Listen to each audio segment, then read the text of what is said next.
muito boa tarde, tudo de bom para você? Está no ar, seja muito bem-vindo à Rede Gospel, que alegria ter você conosco nesta tarde. E olha, hoje nós vamos falar de assuntos bem sérios, mas de uma maneira muito leve, para que você aprenda com os nossos especialistas e para você também se animar para continuar lutando e vencendo. Hoje no nosso quadro Tudo de Bom para Você Vencer, você vai conhecer a história da Sirlene. E assim, nós temos trazido para você histórias inspiradoras, para que você entenda que problemas todos nós temos e a maneira como nós os enfrentamos é que nos faz sermos vitoriosos e alcançarmos os nossos objetivos. E a Sirlene lançou um livro contando a história da vida dela e é muito legal que você participe com a gente, que você fique aqui, que você ouça essa história, porque eu sempre falo que as histórias, mesmo que elas aconteçam num contexto diferente, elas sempre nos ensinam muito. E é hoje que você vai aprender um pouco mais através do livro da Sirlene e também do depoimento dela aqui com a gente. Fique aqui para você conhecer essa história linda e, como eu te falei, de uma empresária vitoriosa. Daqui a pouquinho você vai conhecê-la.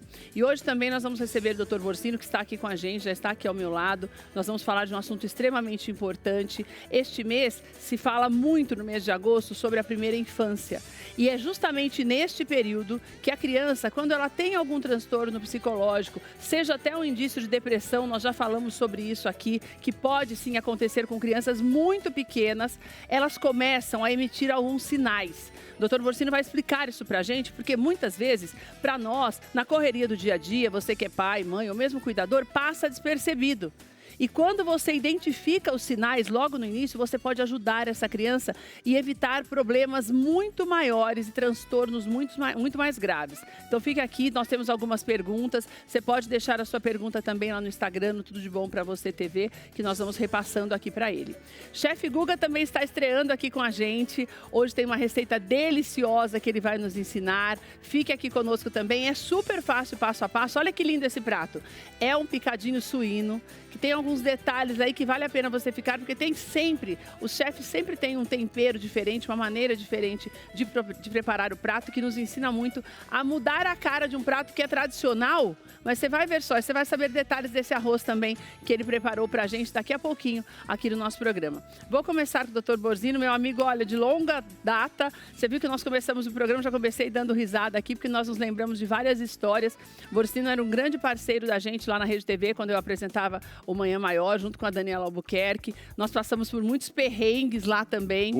Borsino, aliás, ele faz parte de um vídeo que viralizou na internet. Se fosse hoje, nós diríamos viralizar. Naquela época, o Instagram não bombava como hoje, mas nós tivemos um episódio lá na Rede TV, quando nós abrimos para perguntas. Tanto que hoje, sabe que eu nem abro para perguntas, viu? A gente recebe as perguntas na dúvida. Uma vez só, a lição é para você aprender. Nós abrimos para as perguntas e um moço falou um monte de palavrão no ar. Isso viralizou, assustou muito as pessoas também. E Borsino estava lá para nos ajudar psicologicamente depois de tudo isso. Tudo bem, querido? Seja bem-vindo de volta.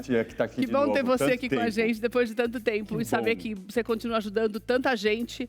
Borsino também, ele é especialista em educação sexual, principalmente quando nós falamos com crianças, que é um tema bastante polêmico hoje, e nós precisamos entender que muitas coisas, criança não é para você falar abertamente de sexo, mas é para você saber como responder a elas quando elas têm alguma dúvida. E nós vamos falar sobre isso aqui com ele em outras ocasiões também, porque muitas vezes você fala, mas você vai ficar falando de sexo com criança, você vai incitar a criança ou vai deixar... Não, não é isso. É a maneira como você responde, porque se você não responder, vai ter alguém na rua para responder, né, Borsino? Sim, ela vai buscar os meios. A curiosidade vem para todo mundo, né? Então, assim, é importante a gente lembrar de quando a gente era criança e quando a gente tinha aquela curiosidade, que é tão simples de responder, porque cada idade vai entender a sua coisa, simples, rápido, não incita nada e educa. A naturalidade vai fazendo com que a criança perca essa curiosidade. Exatamente, vai fazer. Inclusive, se ela está manifestando, é uma necessidade dela. E tem que ser provida. Nós, pais, ou criadores, etc. e tal, nós somos as pessoas que somos as referências para ela. Então, elas precisam ouvir da gente. Borsino, deixa eu te falar, com relação aos problemas psicológicos, a gente vê um número cada vez maior de crianças apresentando vários transtornos e cada vez mais cedo. Isso é uma coisa que tem chamado muita atenção. E a gente separou algumas perguntas que a gente tem recebido ao longo da semana, mas já antes de começar, a partir de que ano de quantos anos de idade eu preciso começar a prestar uma atenção maior numa mudança de comportamento da criança? Isso que é bastante importante. Eu vou transformar um pouquinho essa pergunta. É porque, assim, na verdade, a criança precisa da linearidade. Tá. Né? Então, assim, as crianças precisam ser cuidadas de perto desde bebê, porque aí a gente vai perceber alguma mudança, porque já conhece ela desde pequenininha. Né? A criança não tem uma mudança brusca de comportamento naturalmente se não tiver nada errado. Não, isso? naturalmente não. Ela vai ter aquelas fases dela, pela qual naturalmente ela vai passar, onde o comportamento naturalmente vai oscilar, não oscilar, é modular. Vamos dizer, essa é a melhor palavra. Vai modular conforme a fase certa. Mas quem está acompanhando vai conhecendo as características daquela criança, de personalidade, que vem se formando desde que ela nasce. Então, o ambiente familiar, ele influencia muito nessa formação da criança? Muitíssimo. Então, é o que eu sempre reforço e gosto de deixar claro. Eu sei que a vida de todo mundo é corrida hoje. Eu sei que tanto pai quanto mãe trabalham. Mas as crianças, elas são muito criadas pela escola, por uma babá, por uma avó que fica, por um tio, por uma tia. Então, e convive muito pouco ou muito menos do que se convivia antes com os próprios pais. Certo. Pai e a mãe. E ninguém vai substituir o pai e a mãe. Ou seja, alguém que sempre está vendo essa criança desde pequenininha e vai reconhecendo, sempre puxou alguém, um jeitinho, uma forma, como é que essa criança vai se desenvolvendo só na linearidade. Eu costumo dizer que na medicina da mente, né? Na psiquiatria, e eu gosto de dizer medicina da mente, porque é o estudo da pessoa como um todo, né? Uma coisa mais integralista que eu faço. Então, é na linearidade que a gente vê e percebe se aquela mudança está dentro de uma faixa de normalidade. De normalidade, porque a gente não tira do nada as coisas, né? A gente tem uma faixa de normalidade entre tá aqui embaixo, aqui em cima, se passou um pouco aqui, se passou um pouco para baixo, a gente começa a notar. Mas você só nota se você tiver essa convivência. Exatamente, é o que eu digo para as pessoas. As pessoas vêm com as queixas psicológicas desde crianças, mães, de todo gênero, de todo tipo. E eu digo, olha, para a gente levar um tratamento adiante, eu preciso acompanhar semanalmente, eu preciso conhecer a família, eu preciso conhecer quem convive mais, eu preciso conhecer você, eu preciso conhecer quem está junto, porque é na linearidade que as coisas são resolvidas. Esse corte num tempo, de uma queixa de qualquer a mãe sobre um filho sobre uma mãe, ou entre parceiros, etc. e tal, marido e mulher, não dá para você cortar no tempo e simplesmente fazer uma análise e dizer é X, Y coisa. Olha, nós separamos algumas perguntas e essa pergunta que eu vou fazer, a primeira, tem tudo a ver porque nós estamos falando de traumas que, o Borzeno falou que muitas vezes a pessoa já começa a mostrar alguns problemas e você não sabe o que é. Tem uma pergunta que eu vou pedir para pôr na tela, que fala assim, com a exposição e traumas... A próxima, por favor, a segunda. Isso, com a exposição a traumas durante a infância, como a exposição a traumas durante a infância pode impactar o desenvolvimento emocional e psicológico de uma criança. Porque eu acho que esse afastamento já é um trauma por si só, né? Você ser cuidado por fulano, cicrano, por escola e não pela família, né, Borzeno? Isso, mas aí essa pergunta é bem legal, porque assim, existem coisas na trajetória da criação da criança. A gente diz que ela precisa de um apoio de família e ela precisa começar a aprender aquilo que desenvolver resiliência. Ou seja, aprender que uma hora vai ter que ir para a escola, e para a escola não é fácil, é uma mudança. Ela precisa de um apoio, alguém que vai com a mão junto com ela e sente que ela dá apoio para ela. Tá. Isso não se torna um trauma a partir do momento que ela tem essa abrangência familiar, esse apoio, e ela confia nisso. Então, a gente diz que existem situações que são moduláveis e situações não moduláveis. Certo. As não moduláveis vão para trauma. Então, o que é uma situação não modulável? É uma criança que vive numa exposição de família onde existe violência, abuso de álcool, negligência, não dão atenção para essa criança, ela cresce sozinha, ela não aprende a ter autocuidados porque ela é descuidada.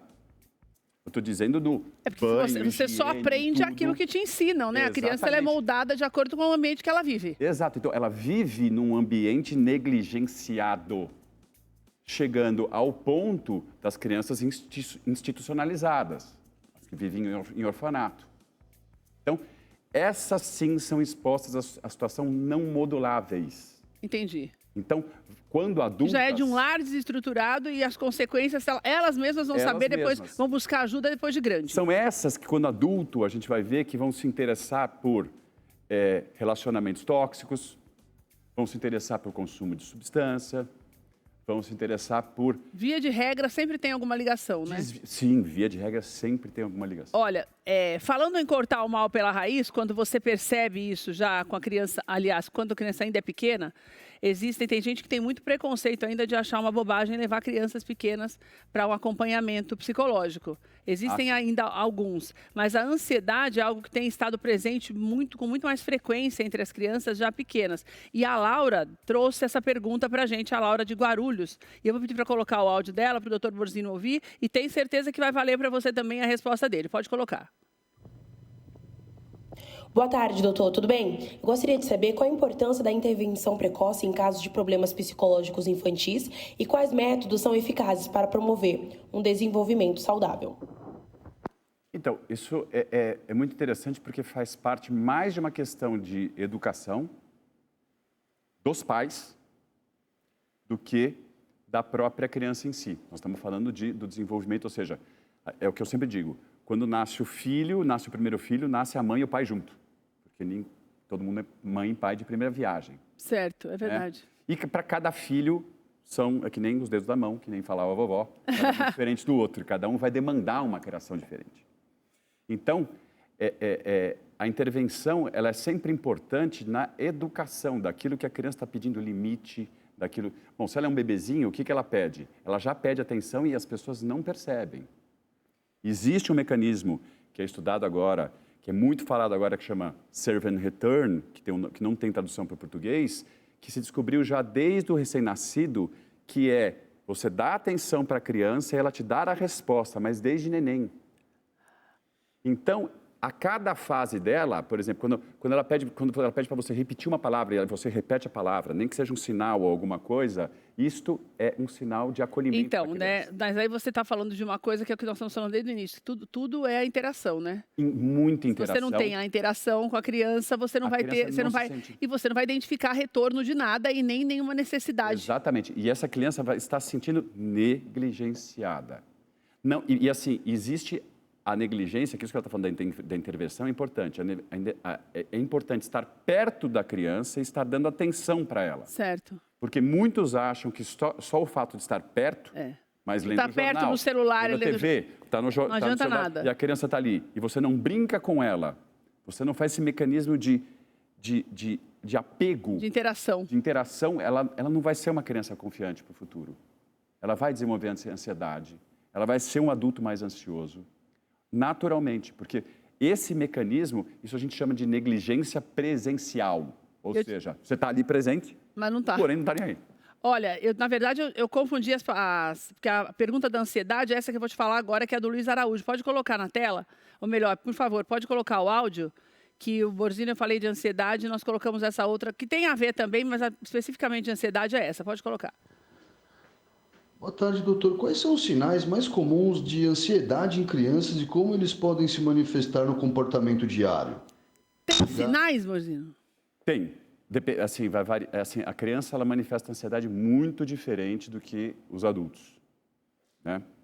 Eu costumo dizer que assim, a ansiedade é algo que a gente sente e não percebe. E a gente vive numa sociedade muito ansiosa. Mas a criança, você vai perceber, por exemplo, tem uma idade que a criança que já tinha que ter parado de fazer xixi na cama, está fazendo ainda. Pode ser um sinal de ansiedade. Aquela criança que se cala, se embota, fica quieta, não responde, pode ser um sinal de ansiedade social. Principalmente se ela já é uma criança falante. Se ela mudar o comportamento, então...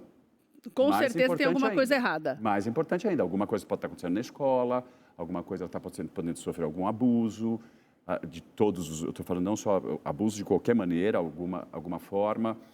ela pode estar sofrendo dentro de casa mesmo. Essa criança que fica quieta, porque a criança naturalmente ela não sabe falar dela, ela não sabe responder, né? Então aquela criança que fica só quieta num canto, desenhando, não se manifesta, não procura contato, começa a mostrar sinais de embotamento, não responde a perguntas naturais, a carinho natural, não sabe devolver, ou então que começa a fazer birra, ou começa a responder mal, são sinais de ansiedade infantil. Quando eu busco ajuda para uma criança, eu, como adulto, também preciso estar junto e aprender com aquilo ali também? É importante. É importante. Então, assim, o atendimento, quando você está falando de atendimento mesmo, de a gente ajudar a intervir, se não tiver junto com quem cria... Não adianta. Não adianta, porque assim, é muito mais... É como a gente conversa com os colegas pediatras, né? O pediatra fala com a mãe, com o pai, com a avó. Todos os médicos, né, não vão dar uma orientação para a própria criança. Exatamente. No caso do psicólogo, psiquiatra, é a mesma coisa. É a mesma coisa. Então, assim, a gente tem muita interação, porque quem vai descrever o ambiente que ela vive? Quem vai poder dizer, né? Até das mudanças, né? As condições de nascimento dela. Ela nasceu, ela ficou X tempo na UTI, foi prematura. São coisas que essa criança já passou desde pequena, né? Nasceu com, sei lá, com X doença hereditária, que depois foi tratada. Nasceu com um lábio leporino que fecharam, ficou bonitinho, ninguém está vendo o que aconteceu. Então, são condições de que essa criança já foi tratada e cuidada que você vai identificando no contexto em que ela é criada. Então, o que as pessoas não entendem muito bem é que existe um contexto. Tem uma criança aqui no meio e o contexto que ela está sendo criada. E esse contexto é a família dela. É o lugar que ela vive, são as condições pelo o que ela viveu, o que ela vive hoje.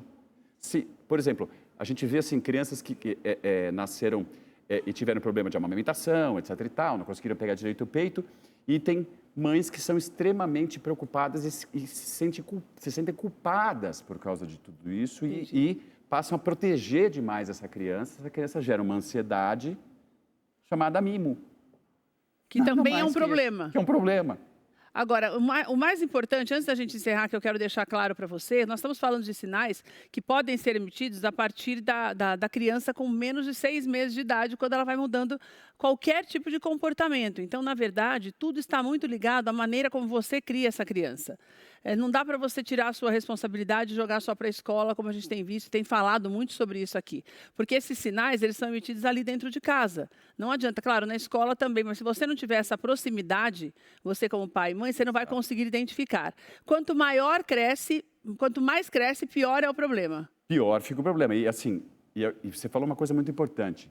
Escola ensina a criança ao que a criança precisa aprender, que é matemática, ciências, física, também lida com comportamento. Ensina a entender as coisas, mas não ensina a viver. Mas não ensina a viver.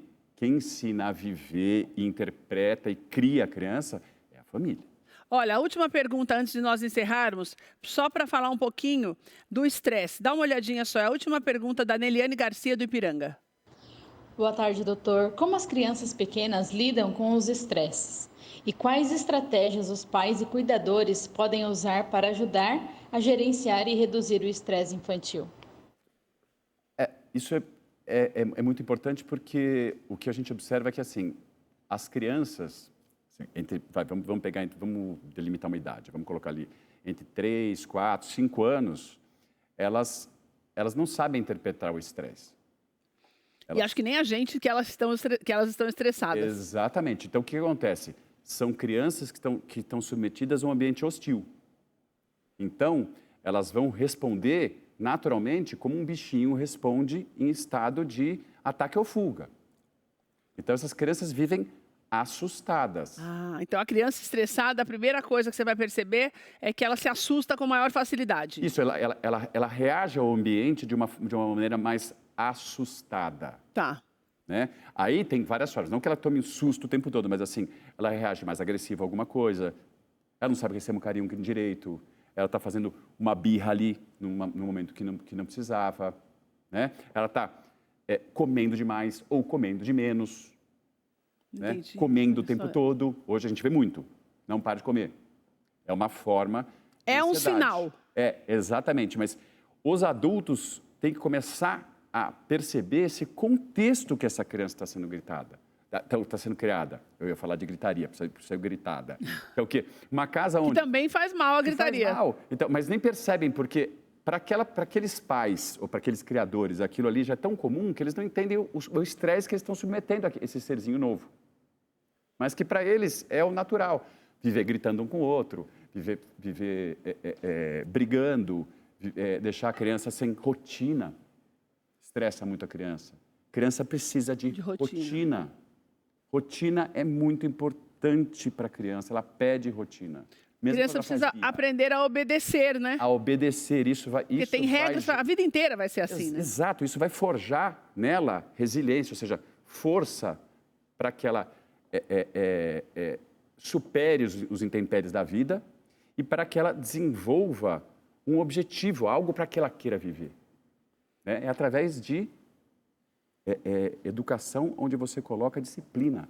Olha, o doutor Borsino está atendendo aqui em São Paulo. Eu vou deixar pelo Instagram, você consegue encontrá-lo e também marcar um horário, que é o DR Borsino. Está aí na tela para você. @DR Borsino, isso mesmo. E é muito importante que você entenda da necessidade. Na verdade, eu sou super a favor de um acompanhamento sem problema nenhum, porque daí você não tem o problema.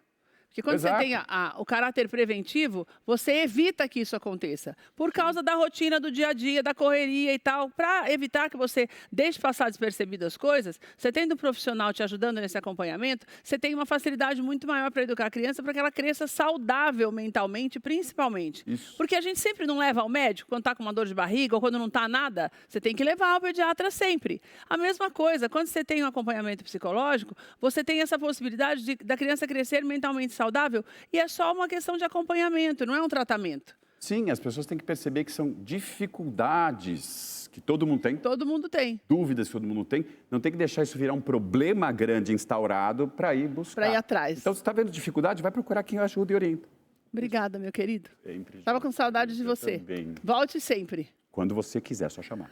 Olha, deixa eu mudar um pouquinho de assunto para já ir conversar com a Sirlene. Vou te convidar a se tornar um Gideão no 0800 878 1200. Você está vendo aí todos os nossos atendentes. Estão prontos para te atender, para que você tenha essa oportunidade mesmo de cada vez mais você nos ajudar nas frentes assistenciais. Quando nós falamos para você do Núcleo Assistencial Bispo Tim de Hernandes, você vai ver aí a nossa unidade número 1. Nós atendemos uma média de 400 crianças todos os dias, de manhã e à tarde. Daí, o que mais que eu quero te falar? Nós temos agora a possibilidade de ajudar as crianças que vivem ali em Santana de Parnaíba, porque ali nós estamos reformando este prédio lindo, onde vai funcionar o Núcleo Assistencial Bispo Tim de Hernandes número 2. Para isso, nós precisamos da sua ajuda. Vá ligando no 0800 878 1200 para você se tornar um Gideão. E você também nos ajuda a alimentar milhares de pessoas que vivem nas ruas, principalmente aqui nas ruas de São Paulo, através do Expresso da Solidariedade. Você está vendo a galera toda aí arrumando tudo para levar para as ruas de São Paulo. Tem cobertores, lanches também. Todos são voluntários que nos ajudam nesse trabalho. Você pode fazer parte também dessa turma se tornando um Gideão. 0800 878 1200. Roda a vinheta do Tudo de Bom para você vencer, que nós vamos conversar com a Sirlene, por favor.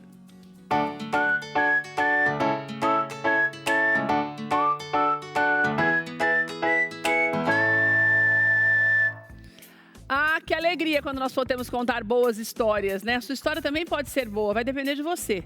Porque grande parte daquilo que acontece conosco, hoje eu até conversava com uma pessoa muito querida de manhã, assim, falando sobre isso.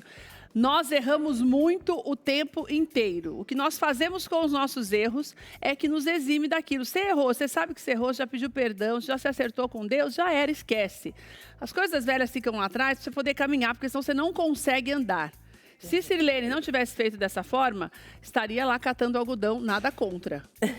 Né, Si? É nada contra, mas Deus tinha mais para você. É verdade. Tudo bem, minha Prazer. querida? Seja bem-vinda. Obrigada por me porque receber. ela arrumou as malas e foi lá para o outro lado. Pois é, e é interessante que você mencionou a roça de algodão, porque quando ele estava colocando o microfone, até me emociono. Eu pensei assim, quem diria, naquelas roças de algodão que eu não gostava, um dia eu estaria aqui numa emissora de TV contando a tua história. Contando a minha história. E quem sabe a minha história chega em outras mulheres e possa fazer uma transformação também. A história da Cirlene já está chegando para outras mulheres também através desse livro. Ela está lançando esse livro aqui no Brasil, porque hoje Cirlene vive no exterior, tem uma história linda dessa transformação, dessa mudança completa de vida. A escolha é sua, conta um pouquinho dessa história dela. Como nós falamos, nada contra quem cata algodão, ainda felizmente tem muita gente que gosta, porque senão como é que seria a nossa vida? Pois é. Precisamos de algodão para, acho que 99% das roupas, né? Inclusive. Principalmente. Mas acontece que existiam outras coisas para acontecer, né? Quanto tempo essa caminhada até você chegar à vitória desse livro? Então, hoje eu tenho 55 anos, né? Sou brasileira, nasci na cidade de Flórida, Paraná. Hoje eu moro na Flórida, Estados Unidos. Você saiu da Flórida para ir para a Flórida? Saí da Flórida e fui para a Flórida. A maior parte da minha trajetória que eu menciono no livro é a parte da minha infância, meu casamento, que eu casei com um brasileiro, meus filhos, tenho 4 filhos. Você se casou aqui? Casei aqui no Brasil com um brasileiro. Tive meus 4 filhos e... Lá em Flórida do Paraná ainda? Não, lá em Flórida foi onde eu nasci. Certo. Embora eu morei quando casada. Nós estamos vendo várias imagens aí da Ciri com os filhos pequenos e agora todo mundo grande. Todo mundo vive lá, Ciri? Todos moram lá, todos moram lá. Todo mundo solteiro? Tem um casado, mas menina, que galera, casado. Hein? Olha lá, quando a minha irmã foi visitar no Texas, ali a gente morava no Texas. Olha, eu queria voltar na primeira foto, por favor, Danilo. Põe pra mim de novo, que é todo mundo pequenininho ainda. Essa foto deles pequenininhos, tem uma fotinha que você colocou primeiro, Dan. Põe lá pra mim, por favor. A foto de vocês, essa foto. É você? Essa foto, eu e meus irmãos. Você e seus irmãos. Quem é você aí? Eu sou ali do meio. Ai, gente. Você já é de uma família que já gosta de ter bastante filho, né? Minha 4 irmãos, nós somos em 4. Vocês são em 4. E daí você teve 4 filhos também. Eu tive 4 filhos. Acho que eu sou a que tive mais filhos. Os outros todos tiveram 2. Minha irmã caçula tem 2 meninas. A minha irmã do meio tem 2 meninas. E o meu irmão tem um menino e uma menina. Como foi essa saída daqui para os Estados Unidos? Foi em paz ou foi ali que já começou o perrengue? Eu digo que foi em paz porque eu congreguei, não sei se eu já te mencionei, eu fui criada na evangélica, no lar evangélico, né, como nós falamos, foi criada no lar evangélico. Então fui buscar a palavra, eu tinha várias possibilidades, né? Então eu falei, vou lá buscar a palavra para ver o que Deus fala. Aí fui buscar a palavra e Deus falou que onde eu colocasse as plantas dos meus pés, Ele estaria comigo, desde que eu sempre lembrasse que... Mas como é que foi lá? Por que lá? Porque Estados Unidos? Porque eu achei Brasil... Eu morava em Matão, estado de São Paulo. Aliás, quando eu era casada, eu morava no Paraná. Você se separou? Separei. Você teve uma história de violência doméstica bastante pesada. Isso, Quando você se separou, você ficou com as 4 crianças. Aqui no Brasil ainda, tudo isso aconteceu aqui. Isso. Desculpa que eu às vezes me atropelo. Daí com 4 crianças, você teve essa coragem de ir embora sozinha? Sim. Todo mundo pequeno ainda? Sim, o mais velho 10 e o caçula 2. Meu Deus do céu, menina. Ai, que gracinha, gente. Olha lá tá ali com os primos. Aquele ele é o mais velho, aquele que tá meio curvadinho, Deus assim, que ele é alto, ele fica curvadinho. Mas você conseguiu ilegalmente, Si? Ilegalmente. Ilegalmente você foi? Eu fui ilegalmente. Com todo mundo lá. Nossa, que risco, né? Como que você foi? Você enfrentou toda aquela... Você foi de avião normal e não voltou mais? Isso. Tá. Porém, não com visto de turista, pela México, você Rio. foi pro... Então, isso que eu tô falando. Você foi pelo Rio? Isso, é essa maneira. Com as 4 crianças? Com as 4 crianças. Meu Deus, quanto tempo faz isso, Si? 23 anos. Gente do céu, que loucura. 23 anos. Foi abril de 2001, eu fui pela primeira vez só para dar uma testada, né? Sem eles? Sem eles. Você fez o trajeto? Fiz o trajeto, deu tudo certo. Mas quando eu vim com eles, aí... mas é um perrengue, né? Você tem 4 crianças. Aí deu os perrengues, aí começa tudo. Meu Deus do céu. E hoje, como é que é a tua vida lá? Hoje a minha vida lá, nós moramos em Fort Myers, na Flórida. Eu sou casada pela 5ª vez. Quinta vez? Menina, que ânimo é esse? Gente do céu! É por isso que eu tô perguntando, eu já sabia de tudo isso. Porque eu já tinha visto a história da Si. Mas eu quero que você entenda que, minha filha, sabe esse negócio de você não desistir jamais? Você tá escrito na sua testa, né? Em todos os sentidos. Todos não os só de sentidos. relacionamento. Não só mas de vida financeira, vida profissional, vida emocional. Você sempre quis ter uma pessoa que você realmente amasse e que você fosse feliz, né, Cí? Você nunca desistiu disso, né? Nunca desisti disso. Eu nunca desisti disso porque eu não me dei o gosto de dizer que vou terminar a minha vida, nascer, ser criada, ser filha de Deus, a imagem e a semelhança de Deus. E viver nessa vida, talvez 50 anos, 30 anos, 20 anos, e passar por abuso doméstico. E esquecer que só porque eu passei por violência doméstica, eu tive muitos incidentes, né? Que a minha vida se acabou e que eu não mereço uma pessoa que, por exemplo, hoje de manhã, coloquei várias opções, né? Quanto tempo você tem de casada agora? Com eles, 5 anos de casada, mais 6 anos juntos. E hoje eu falei, amor, o que você acha? O que você acha que você me opina? Ah, essa aqui, não sei o quê, como que é? Onde você vai? Usa esse. Então, quer dizer, tem diferença do esposo que ajuda você a... Isso não é violência doméstica. Um esposo, você fala, vai assim, você tá linda, maravilhosa. E uma mulher que passou, fui lá me vestir para ir na igreja. Quando você chega, vai tirar essa roupa não é para você, tá parecendo isso, aquilo. Nós não merecemos ter um relacionamento assim. Mas não é porque eu tive um relacionamento assim que tem que deixar de acreditar que existe uma pessoa que sim sabe como tratar uma mulher, né?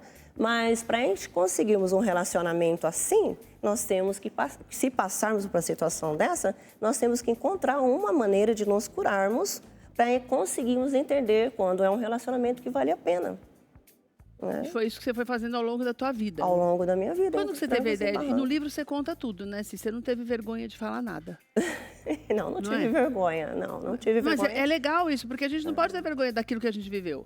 Porque eu sempre falo, que é o que eu falava de manhã para essa pessoa. Aquilo que nós vivemos, para alguém, sempre vai ser uma experiência que vai mudar a vida das pessoas. Vai mudar. Não interessa quantas, mas alguém vai ouvir, alguém vai ler, alguém vai ouvir a tua história e vai se identificar de alguma forma. Isso. E isso, quando você esconde, quando você tem vergonha, quando você não quer falar, isso faz com que as pessoas também façam isso ao invés de falar, não, peraí, se ela conseguiu, eu vou conseguir.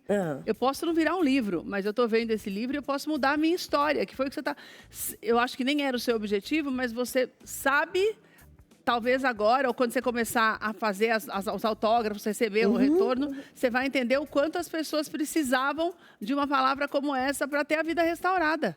Isso mesmo, né? Isso mesmo. E é interessante que você está fazendo esses comentários, Keila, porque no decorrer da minha vida, embora estava tudo isso acontecendo, estava tentando resolver a minha própria situação, me encontrar enquanto criava as crianças, em um relacionamento, tentando uma coisa e outra... Nisso, já ajudava mulheres, porque às vezes nós mulheres, nós precisamos saber o quão forte nós somos. É verdade. E... Às vezes a pessoa vê mais do que você mesma. Isso. Então, não, olha, Sirlene, lembra? Aí começou o assunto assim, Sirlene, lembra quando eu te vi aquela vez, você falou isso, mudei, eu fiz isso, eu te segui. Como assim me seguir? Eu ainda não resolvi esse problema eu mesma e você já conseguiu resolver só de me escutar? Então, quer dizer, eu tenho uma missão. Você tem uma missão, eu tenho que descobrir como que eu vou entregar essa missão. Tá aqui. Tá aí. Tá aqui o livro. Tá aí o livro. Cí, e hoje você trabalha, você é uma empreendedora lá, né? Eu trabalho relevante ao meu livro, a ajudar as pessoas, até fazendo palestras. Você fez dessa ajuda uma profissão. Isso, uma profissão. Faz palestras lá. Isso, quando eu posso, nas oportunidades, mas estou mais querendo investir no Brasil. Porque é bom dizer que a violência doméstica e todos esses problemas do coração e tudo mais não se restringem apenas a nós. Os americanos também passam por muitos problemas, também precisam de uma palavra, né, Cí? Isso. E nós lá também, muitos latinos, né? As mulheres latinas também passam por bastante abuso de violência doméstica, as crianças. Inclusive, a hora que você estava conversando com o doutor, eu achei um papo super legal, porque é o que eu acredito no dia de hoje. Mesmo como mãe... meus filhos me veem como uma boa mãe, como uma mãe que fez tudo, mas eu, como mãe, sei onde poderia ter sido melhor.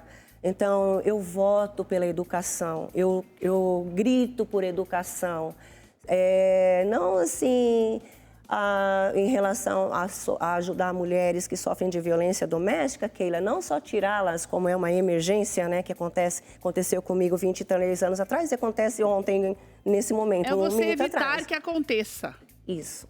ter um programa de educação. Quando você conta, é o que eu falei, quando você conta a tua história também, você alerta as pessoas e isso muda a história da família inteira. Isso. Porque você quebra um ciclo de violência. Quando você fala e você, como você fez, você agregou, pegou seus filhos para perto de você, os colocou cada vez mais perto, e eles não vivem isso hoje, não vão viver, porque o teu exemplo já foi o suficiente para eles. É verdade. Hoje eu visito meu filho, aquela casa linda, eles falam tão baixo. Você mora aqui hoje?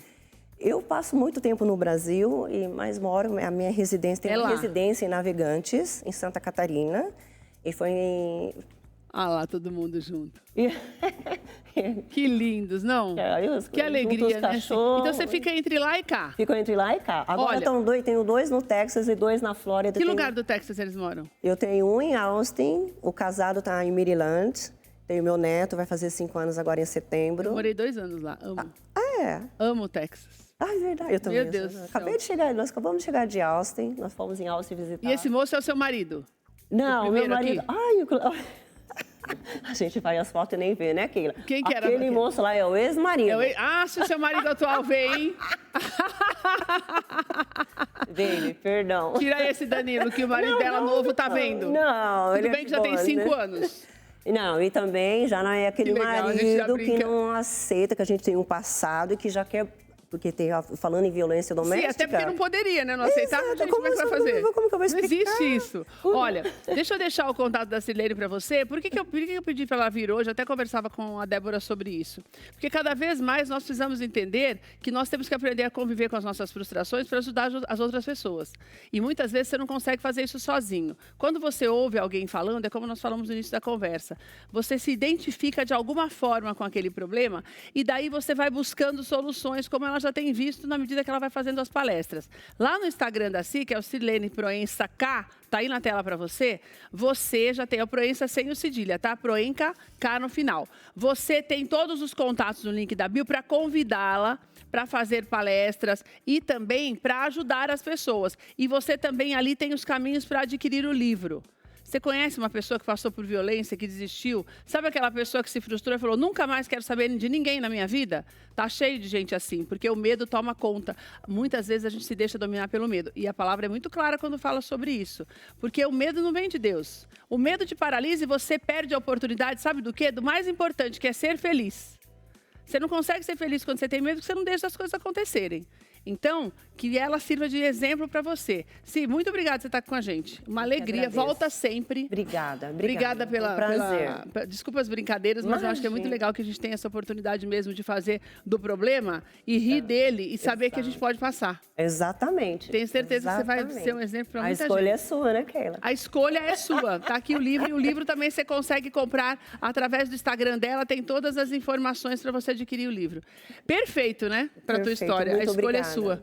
Obrigada, minha querida. Fica aqui para você comer um pouquinho da nossa receitinha que o Guga vai fazer, tá bom? Você sabia que a minha filha é chefe? Ah, é? Tá lá? Tá lá no Quando ela vier para cá, você convida ela aqui? Lógico, fala para ela vir cozinhar. Tá bom. Tá bom? Muito obrigada pelo convite. Obrigada a você. Vem para cá comigo, vamos para nossa cozinha, que nós vamos conversar com o Guga agora e já aprender a fazer essa receita deliciosa que você vai... Olha só que lindo que ficou. Guga, seja bem-vindo, querido. Obrigado. Você já casou 5 vezes também? Não, tô na primeira ainda. E vai ficar só na primeira. Vou ficar só na primeira. Como chama tua esposa, Guga? Juliana Bontorin. Ju, um beijo pra você. E hoje serviu um pouco de tudo, que também tem um filho pequeno, que a gente tá aprendendo a educar, né? Ele vai desenvolvendo dia a dia, né? É um perrengue. 1 ano e 4 meses aí, eu falo que é aquela bolinha de pinball, pim, pim, pim, pim. Ele é assim, ele não para. Não, é o primeiro filho, é o que o Borzino falou, né, Guga? Você vai aprendendo junto, você nasce junto com eles, o filho, né? Não exatamente. Tem jeito. Nós nascemos junto com ele aí. É uma experiência única. Nós tardamos um pouco para tê-lo, para justamente ter tempo de cuidá-lo. A gente deu uma pisadinha um pouquinho no freio, justamente para estar com poder essa... estar perto. Exatamente. Não, e hoje a criança, cada vez mais, a possibilidade de ser...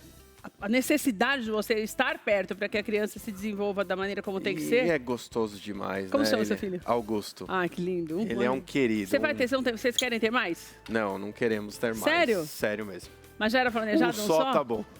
A gente nem estava planejando nenhum. Eu querendo botar um monte de filho no mundo para os outros, que eu não tive nenhum, mas eu acho o máximo. Não estava planejado nenhum, aí nós nos planejamos para um e por enquanto tá ótimo. Guguinha, o que você vai fazer, meu amor? Vamos lá, por onde a gente começa? Picadinho de carne de suína. Olha quanta coisa boa. Então aqui, ó, vou colocar um lombo. Posso ir já Pode? tocando o barco aqui, ó? Olha, esse prato eu achei muito legal. O segredo desse picadinho é você ir dourando a carne aos poucos, tá? Para que ela não cozinhe ali. Primeiro eu quero dar uma selada nela. Que ela fica douradinha. O Guga trouxe uma pronta pra você dar uma olhada aqui, olha, antes de colocar. Já foi. Que a ideia é essa, que ela fique mais douradinha. Ó, a Rafinha tá te mostrando aí junto com o Luizão. Dá uma olhadinha que linda que fica. Porque a carne ela é muito branca, a carne de porco, a carne de branco, a carne de porco tem uma tendência, assim como a de frango, né? Ficar um pouquinho mais clarinha.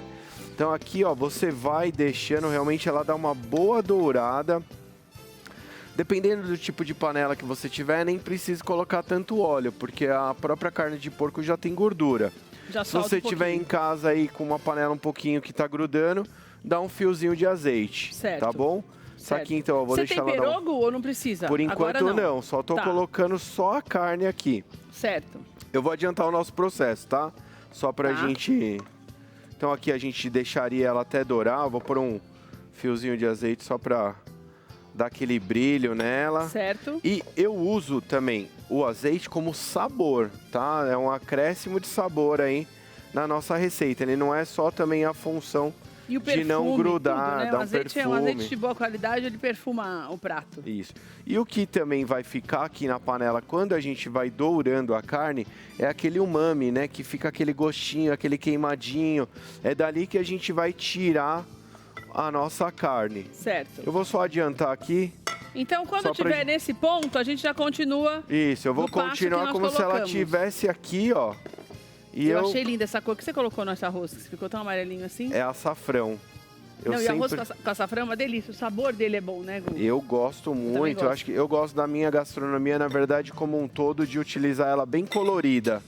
Então, eu gosto de utilizar texturas, eu gosto de utilizar sabor, tem que ter cor, tem que ter um pouquinho de tudo. Aí, ó, vou acrescentar uma calabresa. Dourou a carne. Quando você dourar devagarinho, como o Guga falou, o que vai acontecer? Ela vai ficar, lógico, macia por dentro e douradinha. Exatamente. Daí você começa a colocar os outros ingredientes. Coloca mais ou menos na ordem que o Guga vai te ensinar, por causa de textura também, né? Para não perder a textura. Se você estiver fazendo uma quantidade maior do que a sua panela, é legal você ir dourando e separando. Doura um pouquinho, tira a carne. Doura um pouquinho, tira a carne, tá?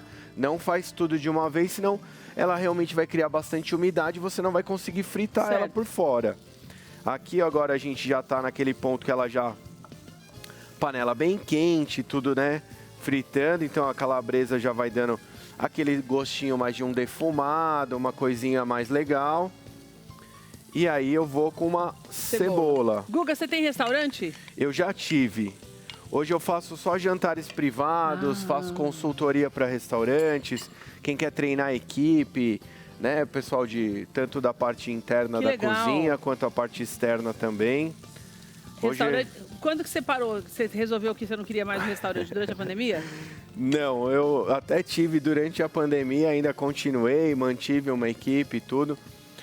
Mas na verdade o restaurante hoje, o que eu tenho de proposta de estar realmente exposto ao público, de participar de alguns programas, a gente faz bastante coisa social, podcast para todo lado. Tem o Augusto, então eu não quis mais restaurante porque eu não queria um lugar fixo. Ah, entendi. Eu não tenho mais. Não teria como ter essa proximidade do teu filho nunca com restaurante. Exatamente. Restaurante eu falo que é igual padaria, né? Primeiro você tem que estar lá o tempo inteiro. Todo dia. Segundo que é uma loucura para você poder ter uma vida, né? E você fica no dia a dia no restaurante. Eu pego consultoria, às vezes eu fico 3 meses. A minha esposa até fala, você está dormindo no restaurante. Porque nesse primeiro processo é importante isso, né? Você tá lá, vem dentro, depois que dá uma ajeitadinha, aí você vai 1 vez, 2 na semana, mantém, como se fosse um sistema de franquias, né? E quando você começou a cozinhar? Eu nasci praticamente num restaurante, de família. Minha mãe cozinha muito bem, minha irmã cozinha muito bem. Mas em restaurante também ou em casa? Já fizeram restaurante, minha mãe cozinhou até numa família kasher, então já de judeus, tem uma história com cozinha. Então tem uma história. Aqui eu vou agora acrescentando pelos ingredientes que têm o maior tempo de cozimento. Certo. Então eu vou colocando cenoura, batata. Tudo cru, né, Guga? Tudo cru.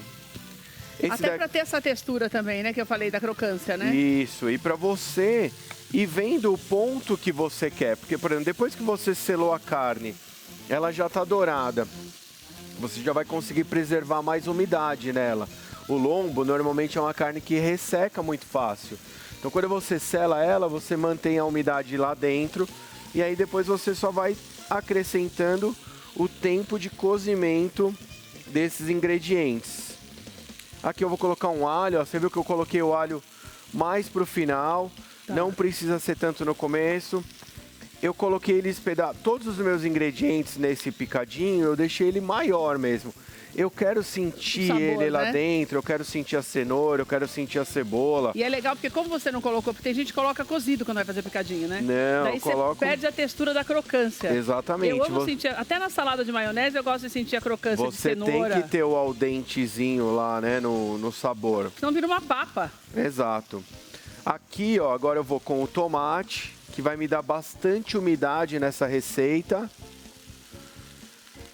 Que também já preserva a maciez da carne, né? Já preserva a maciez da carne. Sem contar o colorido, né? Ai, fica muito bom. E eu quero uma aguinha. Vou pegar aqui um pouquinho. Deixar enquanto aqui, ó, a gente vai...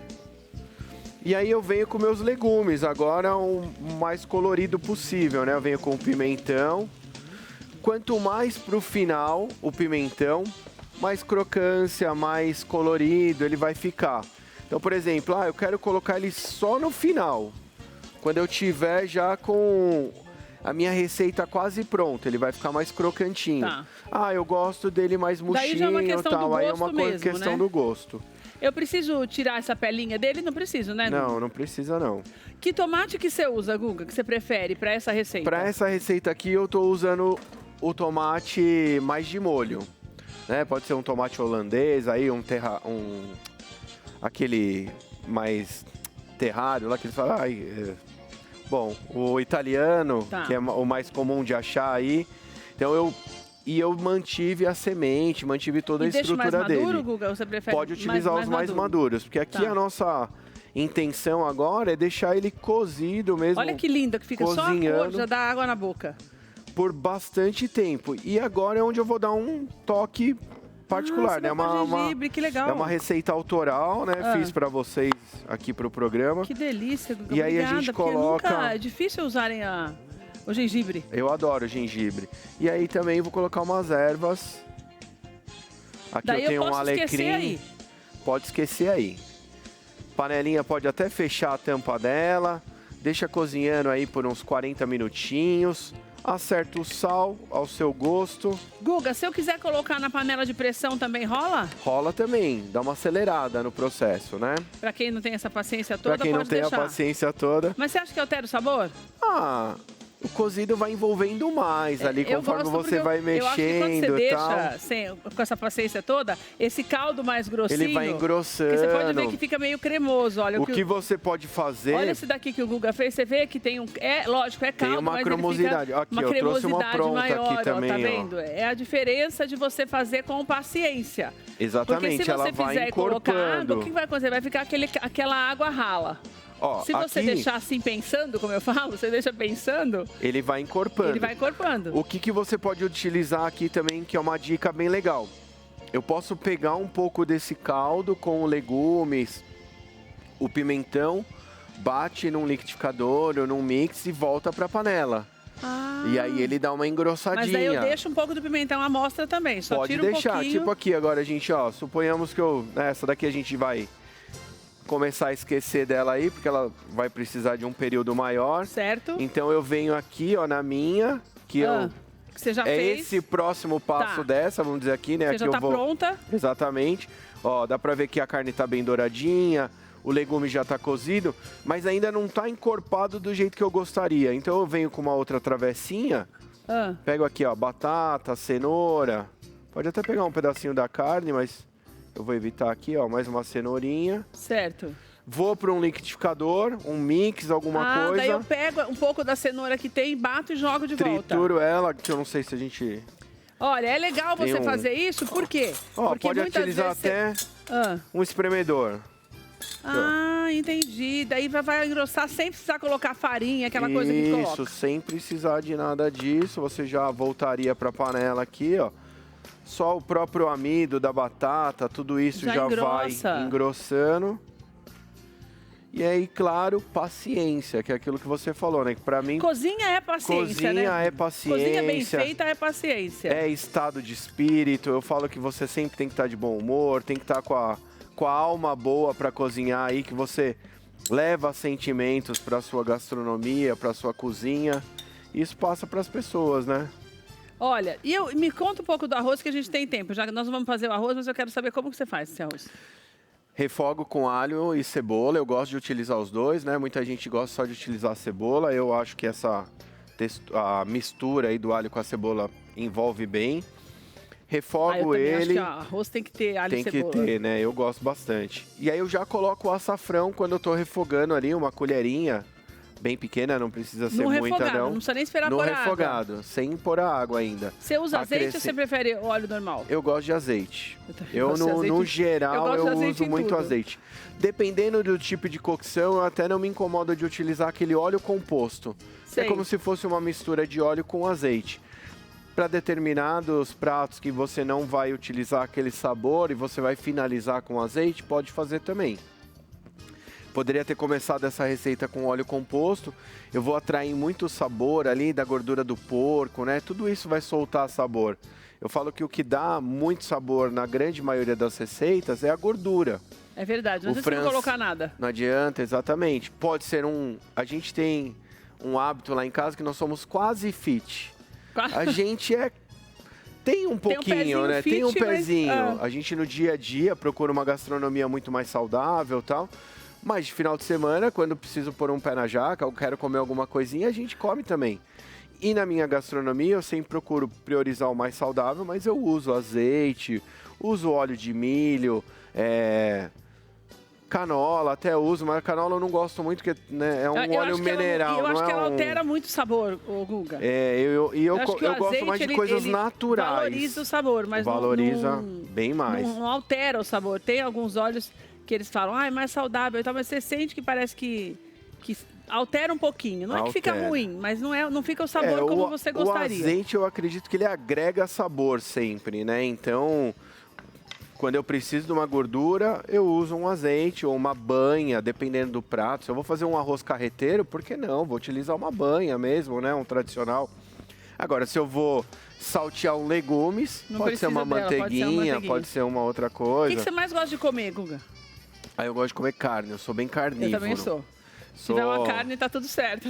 Carnívoro ao extremo. Então você gosta de picanha? Gosto de picanha. O que acontece com a gordura pro fit? Você tira tudo? Tira uma lateralzinha, como um pedaço sem um com...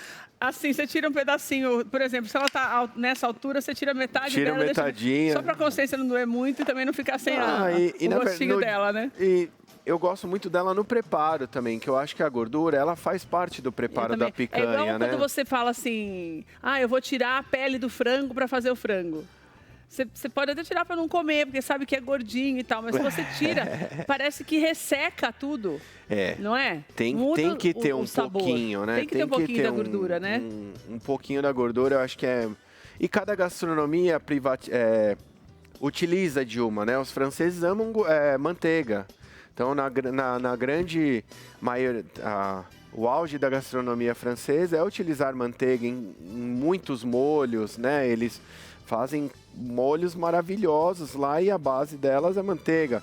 O brasileiro já foi mais sempre realmente para a gordura do próprio animal, utiliza mais banha, a própria gordura de galinha, o porco, né? Que a gente sempre gostou de utilizar essa parte da banha de porco no geral. Como fazer uma panceta, um bacon. Não, e é bom demais, panceta. Eu amo essas carnes, sabia, Guga? Eu gosto de carne com osso. Que eu acho que tem um sabor, costela.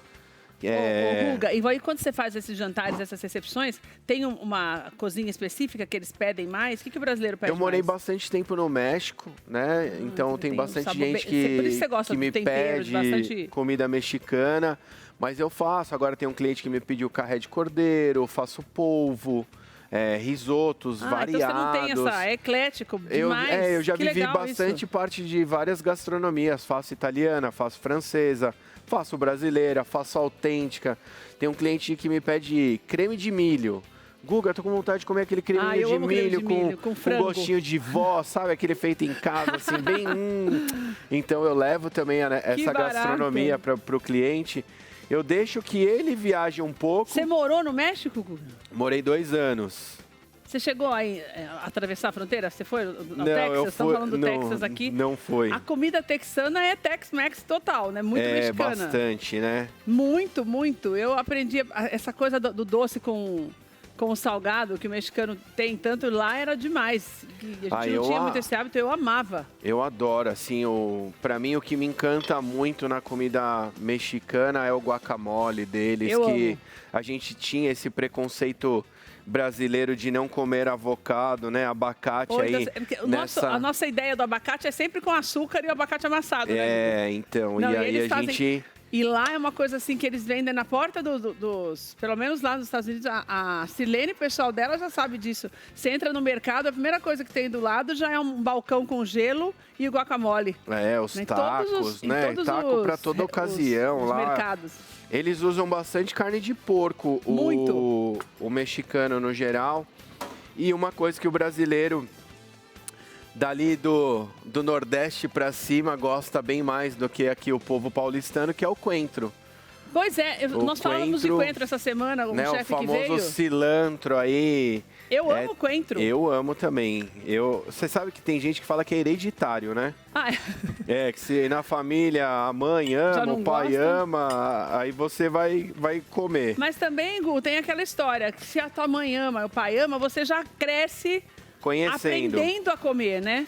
Porque é aquela história que nós falávamos da criança, né? A criança, você molda a criança. Exatamente. Se você começar com frescura com a criança desde pequeno, de não comer isso, não comer aquilo, você que tem criança pequena, você sabe disso. Lá em casa... Ele vai comer o que você ensinar. Lá em casa, ele não passa despercebido por nada, tudo experimenta.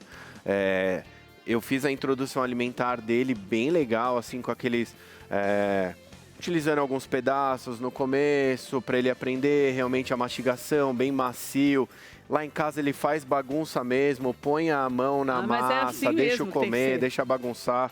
E minha esposa, minha super parceira também, me ajuda, né? Então ele tá aprendendo a comer de tudo. Tá aprendendo a comer de tudo. Come carne de porco, come frango, come peixe. Nós temos casa na praia, então a gente tá sempre lá, peixinho fresquinho, vai comer sim. Você sabe que a minha mãe tinha muito isso, tanto que hoje... Quando alguém fala, não tem nada que eu não goste. Tem coisas que eu acho que não tem graça, que eu até falo, a Andréia sabe disso, assessora. Pra mim, tomate é uma coisa que não tem graça, porque pra mim, tomate não tem gosto de nada. Mas ele é um acessório, às vezes, numa receita, agora, não é importante. Agora, uma coisa que você fala, não, pelo amor de Deus, não gosto, não faça, que eu não gosto, não tenho isso. Mas é a questão, por isso você tem que, na tua casa, criar essa proximidade com os teus filhos e ensiná-los dessa maneira. Porque é a gente que faz isso mesmo. E nunca teve algo que eu falasse, que minha mãe falasse, não vai comer. Não, eu comia de tudo. Eu acho que o grande fator deles desenvolverem o que gostar e o que não gostar é justamente isso. Se eu mostrar para o meu filho um pimentão, uma cenoura, uma cebola, ele vai comer. Ele não conhece. Agora, se você come só nuggets na sua casa, só come fritura, frango a passarinho, o que você acha que ele vai aprender a comer? Não vê um verdinho. Não vê um verdinho, ó. Lá em casa não, é tudo assim colorido. Eu não tenho dúvida que o Augusto, quando estiver na fase de experimentar, que ele vai comer, vai experimentar. Não vai nem saber o que é, mas já sabe que pode. Já sabe que é gostoso. Fala, meu pai tá fazendo, deve ser bom, Com né? certeza. Eu tô louca pra experimentar. Não, e o aroma desse prato, hein, Guga? Tá cheiroso, né? Meu Deus do céu. Fala que a hora que a TV conseguir passar isso pro telespectador, meu sonho, né? Imagina, ó, tá aí, ó. Mas é um prato prático, rápido, você vê? Macia, cara. Tá macia. É um prato que você pode fazer em casa para receber uns amigos, aí bem rapidinho, deixa lá, às vezes você quer ficar batendo um papo, tá desmanchando. Olha, gente. E carne de porco, é isso, é a paciência que você falou. É a paciência. 40 minutos 40. Deixa ali na panela, vai conversando, vai fazendo isso que a gente tá fazendo. Eu falo que a cozinha hoje, ela reúne as pessoas. Antigamente a parede era fechada, você ficava trancado lá dentro. Hoje não. É realmente balcão aberto aí, vai fazendo um bate-papo, deixa a panela lá, se precisa mais um pouquinho de água, põe mais um pouquinho de água e assim vai ali conversando e vai influenciando aí as pessoas. Claro que não tá bom, mas o tanto de água eu deixo baixar bem. Deixa baixar, ele vai reduzir. Daquela outra, né? Isso, vai reduzindo. né? Para ele engrossar aqui. Na verdade, você vai deixando até o ponto que você quiser o seu molho, né? Nossa. Se você quiser deixar ele reduzir mais, para ficar mais grossinho como esse. Eu gosto mais assim. Deixa mais tempo. Deixa mais tempo, vai marinando, aí vai conversando. Olha, para você contratar o Guga para fazer os seus eventos, lá no Instagram, lá no link da bio, tem todas as informações, que é o Guga Rossi Oficial. Tá aí na tela para você acompanhá-lo e também já fazer esse bem bolado com ele, porque não tem tamanho de festa, tanto pequenininho quanto grande, pra mim, tá? Na verdade, as pequenas eu gosto até mais, vai mais no detalhe, vai no carinho. Obrigada, querido. Volta sempre, viu? Obrigado, Uma volto alegria sim. ter você aqui com a gente, delicioso esse prato. Valeu, um prazer estar aí com vocês. Tchau, galera, até mais. Obrigada, Guga. Obrigada a você também que terminou esse pedacinho de tarde aqui com a gente. Uma alegria ter você aqui conosco todos os dias. Tudo de bom para você nesta tarde. Amanhã nós voltamos às 2h. E não se esqueça, hein, que amanhã tem o nosso Trocando Ideias. Estamos falando sobre crianças a semana toda e vamos falar um pouquinho mais sobre a educação dos seus filhos também amanhã. Um beijo, Deus te abençoe, boa tarde, até amanhã. Nossa.